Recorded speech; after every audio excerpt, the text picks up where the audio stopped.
Kita beralih ke informasi lainnya. Ini informasi yang menurut saya sangat menarik. Jadi ada anggota polisi di Pangkal Pinang, Bangka Belitung yang mengajak para tahanan agar menjadi pribadi yang baik dengan mengadakan mengaji hingga sholat 5 waktu bersama.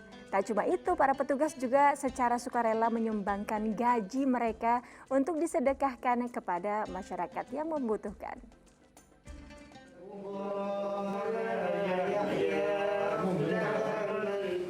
Inilah kegiatan sehari-hari di Polsek Gerunggang, Kota Pangkal Pinang, Bangka Belitung. Para tahanan dan polisi begitu khusyuk melantunkan ayat suci Al-Quran. Selama Ramadan, kegiatan yang digagas Ibtu Amri ini dinamakan Tahanan Mengaji Berbenah Hati. Selain menenangkan hati, hal itu dilakukan agar para tahanan dapat berubah menjadi pribadi yang lebih baik. Dengan harapan keluar dari masa tahanan, mereka dapat diterima masyarakat dan melakukan hal-hal positif yang bermanfaat bagi dirinya dan orang banyak. Jadi dengan adanya tahanan mengaji berbenah hati ini, saya selaku Kapolsek memerintahkan Kadibimas dan Babin dan anggota yang mengerti tentang cara membaca Al-Quran dan ibadah, kita ajari mereka membaca Al-Quran dengan ibadah. Dan saya wajibkan mereka untuk tetap sholat 5 waktu dengan dikontrol oleh anggota, dan pengajian itu dilaksanakan pada saat selesai duha dalam sekitar setengah jam atau 1 jam. Kemudian juga setelah selesai maghrib. Berkat Bapak Kapolsek lah, kami bisa belajar mengaji, belajar sholat. Mudah-mudahan semoga dapat ketenangan hati kami di sini. Tak berhenti di situ, setiap apel pagi di hari Jumat, para anggota Polsek Gerunggan secara sukarela menyumbangkan gajinya untuk berbagi pada sesama. Hasil sumbangan tersebut dibelikan sembako yang kemudian diberikan kepada masyarakat yang membutuhkan. Adha Agus melaporkan dari Pangkal Pinang, Bangka Belitung. Masya Allah, mulia sekali apa yang dilakukan oleh aparat kepolisian di Pangkal Pinang, Bangka Belitung tadi. Ustaz, apa pahala bagi orang yang mengajak kebaikan terhadap orang lain? Subhanallah, man dalla ala khairin falahu mithlu ajri fa'ilih.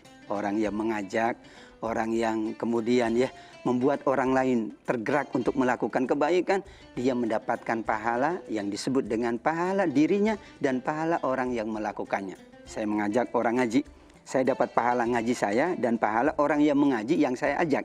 Demikian juga kita apresiasi ini petugas kepolisian yang tidak hanya menjalankan tugasnya tapi juga ingin memakmurkan tempat ibadahnya, ingin mengajak orang lain untuk sama-sama memakmurkan Ramadan ini, meningkatkan ibadah di bulan Ramadan. Pahalanya luar biasa, mengajak, bahkan di hadis yang lain dikatakan orang yang mengajak itu lebih baik daripada unta merah.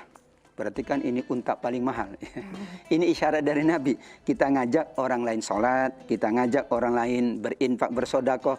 Yang ngajak mendapatkan pahala dari amal ibadah yang diajak tadi.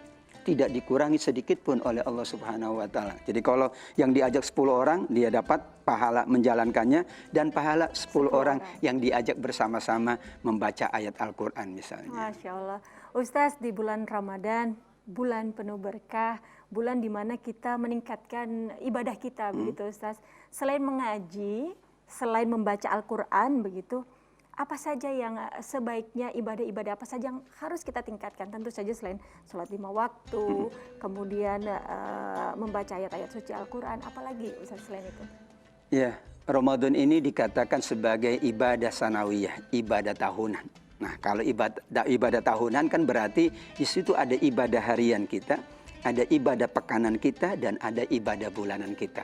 Maka semua jenis ibadah di Ramadan adalah sesuatu yang dilipat gandakan oleh Allah pahalanya. Sholatnya, infaknya, sodakohnya, kemudian zakatnya, kemudian juga sholat bersama keluarga, memberi hidangan berbuka, mengaji Al-Quran, mengkaji, mengikuti majelis seperti kita ini, majelis ilmu, meskipun secara virtual insya Allah.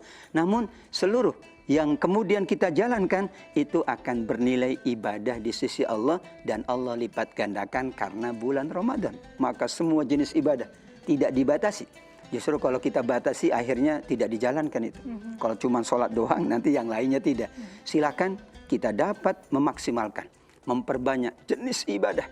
Kalau dalam hadis disebutkan ibadah itu sampai ada 60 atau 70 cabang. Oh iya? Iya. Termasuk kita membuang duri di jalan, ibadah. Nilainya pahala.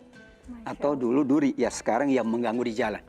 Kemudian juga kita senyum menjadi ibadah. Jadi kalau senyum di bulan Ramadan, ibadah dilipat gandakan pahalanya. Wah, Tapi saya jangan sering-sering senyum doang. senyum Ya. nanti. Senyum sambil memberi kebaikan kepada orang lain. Jadi itulah ibadah sanawiyah. Hakikatnya semua itu diakumulasi oleh Allah harian, pekanan, dan bulanan. Maka semua akan bernilai ibadah. Termasuk kita yang mengadakan majelis ini, insya Allah akan dinilai ibadah berlipat ganda pahalanya di sisi Allah. Amin, ya Allah.